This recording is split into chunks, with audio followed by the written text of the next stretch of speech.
युवा जन आक्रोश, प्रदेश की हर खबर आपके पास।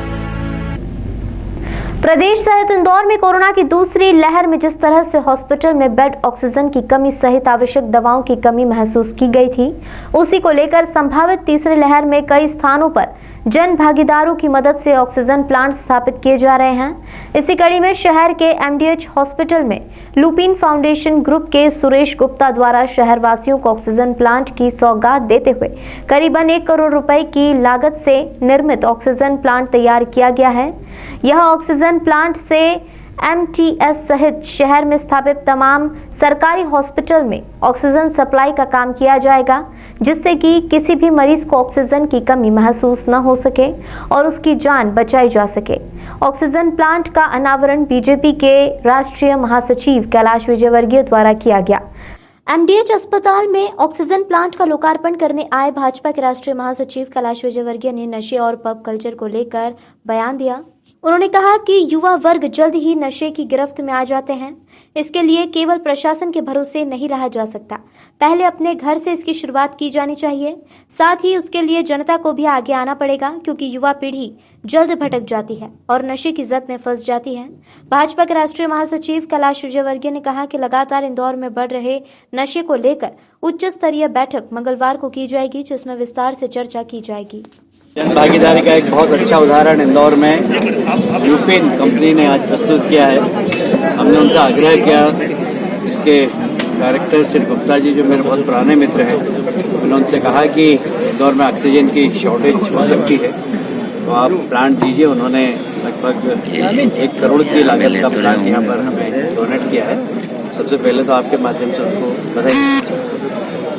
अधिकारियों की भी लापरवाही देखने को मिलती है। जो पब कल्चर है, रात को 4-4 बजे तक चलते हैं, पब्स में ही सारी ड्रग्स भी उपलब्ध हो जाती है।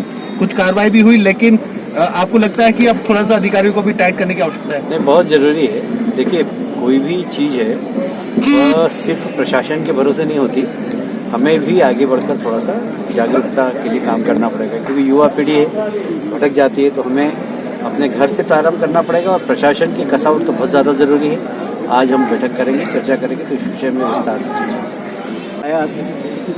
इंदौर में पेंडेमिक की स्थिति पर विशेष चर्चा और नशा जो युवाओं में हो रहा है इसके ऊपर आज मैं अधिकारियों के साथ बैठूंगा और चर्चा करूँगा, क्योंकि ऐसे जो तीसरा वेरिएंट है ये बहुत ज़्यादा भी खतरनाक नहीं, जानलेवा नहीं है, पर लापरवाही में ये सीनियर सिटीजन के लिए जानलेवा भी हो सकता है।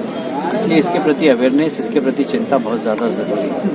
और जैसा कि मैंने अभी तक पढ़ा है नेट पर, मैं आज सुबह भी देख रहा था कि अफ्रीका के अंदर ऐसे भी पेशेंट थे बड़ी संख्या में जिन्हें 3rd वेरिएंट ने परेशान किया, उससे पीड़ित हुए और उसके बाद बिना वैक्सीनेशन के वो ठीक भी हो गए।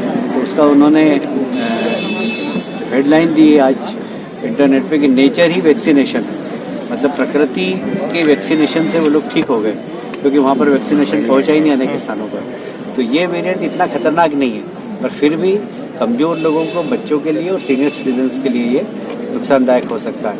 तो हम यदि घर परिवार में रहते तो हमारे घर में बच्चे भी हैं, सीनियर सिटीजन्स भी हैं, हमें तो हो सकता है एक बार हम उसको झेल लें, बाकी ये लोग नहीं झेल पाएंगे। इसलिए बहुत ज़रूरी है कि कोरोना के जो मापदंड है उसका सब लोग पालन करें। और भगवान करे इंदौर शहर में जिस प्रकार 2 वेव्स का सामना किया और हमने सब एक दूसरे से हाथ मिलाकर इंदौर शहर के लोगों की जान बचाने की कोशिश की, आने वाले समय में भी हम सब मिलकर इस लड़ाई से लड़ेंगे और जीतेंगे, ऐसा मेरा विश्वास है।